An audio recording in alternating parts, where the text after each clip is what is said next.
ন্যায় বিচারের ভিত্তিতে সমাজ প্রতিষ্ঠা করতে হলে দুর্নীতি নির্মূল করতে হবে বলে মন্তব্য করেছেন দুর্নীতি দমন কমিশনের চেয়ারম্যান ডক্টর আব্দুল মোমেন। সকালে কুমিল্লা জেলা শিল্পকলা একাডেমিতে আয়োজিত দুর্নীতি দমন কমিশনের গণশুনানিতে তিনি এসব কথা বলেন। দুদক চেয়ারম্যান বলেন, ৫ আগস্ট সহ বিভিন্ন আন্দোলনের মূল কারণ অবিচার লালন করা। তাই সবার আকাঙ্ক্ষা ও ন্যায় বিচারের ভিত্তিতে সমাজ প্রতিষ্ঠা করতে হলে দুর্নীতি নির্মূল করতে হবে। এ সময় বিভিন্ন সরকারি অফিসে সেবা বঞ্চিত সংক্ষুব্ধ জনসাধারণের অভিযোগ শোনেন তিনি।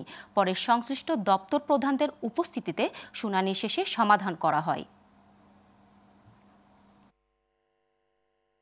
আমরা যদি ন্যায়ভিত্তিক একটা সমাজ প্রতিষ্ঠা করতে চাই, তাহলে আমাদের এই ক্ষমতার প্রয়োগটা, যে ক্ষমতা যেটাকে আমরা অনুভব করি, সেই প্রয়োগটা আমাদের কমিয়ে নিয়ে আসতে হবে।